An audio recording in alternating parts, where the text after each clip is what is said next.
Dirty Pop. Yo.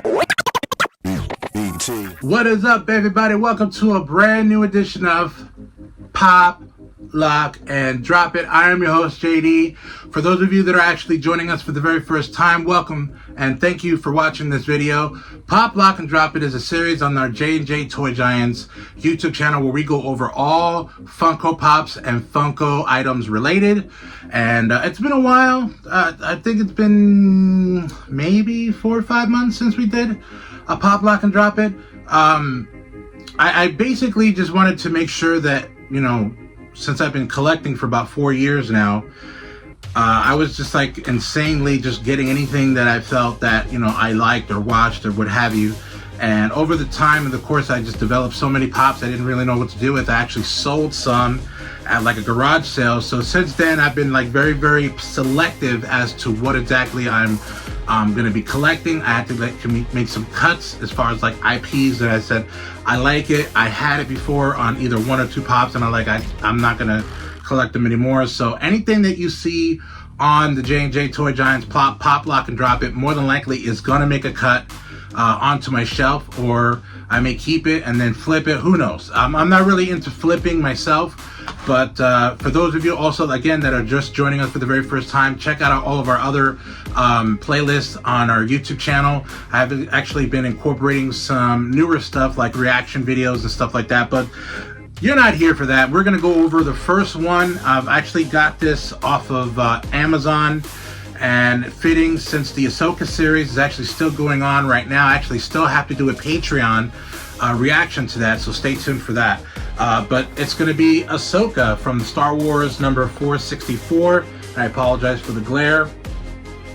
And for those that are watching for the very first time, again, I actually am an inbox collector. Very rarely do I ever take them out of the box, or I may basically buy them, you know, loose and just display them. Like, for instance, this little guy here, haven't really found a place for him, but it's Morbius from the Marvel comics. Usually anything Marvel or Star Wars or anything Disney are bobbleheads. Normally the other ones don't have a bobblehead. But so yeah, so Ahsoka, this was actually through The Mandalorian, because Ahsoka was introduced in the Mandalorian series. So you would have the Mandalorian without his mask holding Grogu, and then Boba Fett, which I actually do have a Boba Fett. I don't know if I actually went over that on a Pop, Lock, and Drop It. I might do that on another video.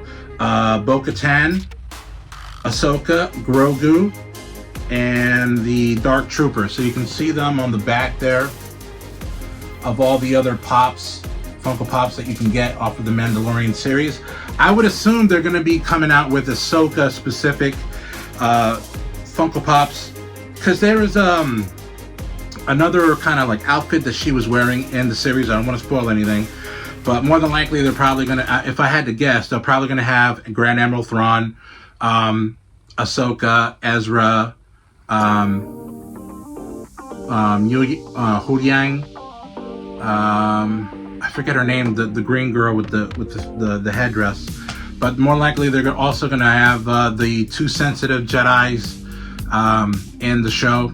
For whatever reason their names escapes me, but more likely they're probably going to have at least 6 Funkos on that series. But this is the Ahsoka that was on the Mandalorian. I think she also has another one that's just basically through the Star Wars IP itself. So she may have like quite a few. I know for a fact that for the Black series, she actually has 2 different Black series figures. I actually saw that last time I went to the place that is down in Latham, and yeah, I did see a couple of her. I actually did a toy hunt on that as well. What was the name of that place? Man, the name escapes me for the moment, but where did it go? Anyway, but yeah, so basically you can actually find this Ahsoka on Amazon. The other ones that I'm going to be going over, they're actually part of the same line, which is weird because this is based on a movie, animated movie, and I have not seen it yet. I only like maybe saw like maybe 30 minutes of it, and then I had to turn it off because I was doing something else. But is the Teenage Mutant Ninja Turtles Mutant Mayhem, Michelangelo, and Raphael. So these are from the Mutant Mayhem animated series that was made through Seth Rogen. And so I have Raphael and Michelangelo. And so these were actually, if you saw the stickers, they were on clearance for $3, which is kind of weird because the movie came out in August, I believe. August or July or August. So it's only 2 months old. And they already had the Funko Pops like not even a couple of months. And they automatically clearanced them. It's wild how like Walmart makes these decisions on how to clearance stuff. And, you know, because there are other Pops from the same IP, from the same movie that are still regular price, which is kind of a head scratcher.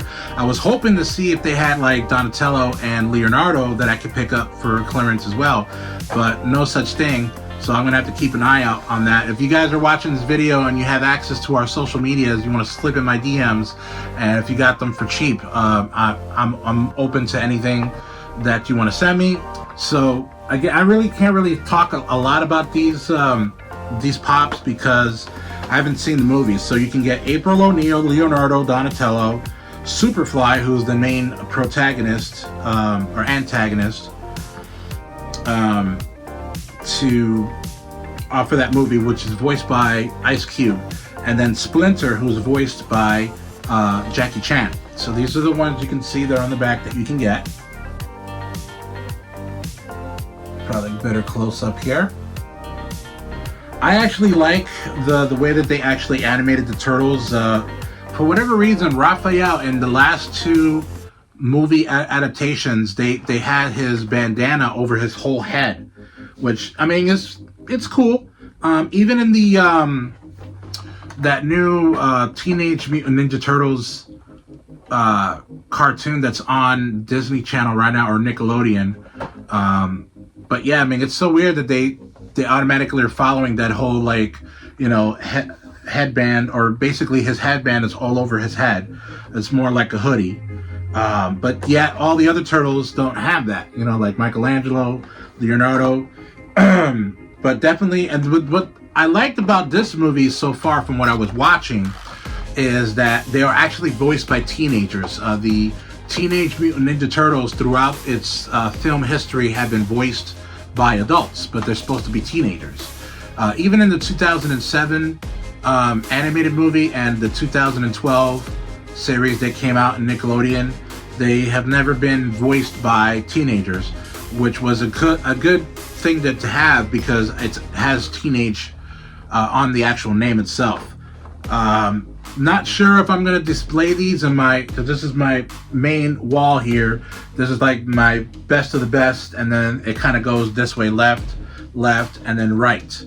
And one of these days I'm going to be doing an updated toy room tour because I haven't done one in about 3 years. Obviously my collection has been, you know, grown exponentially since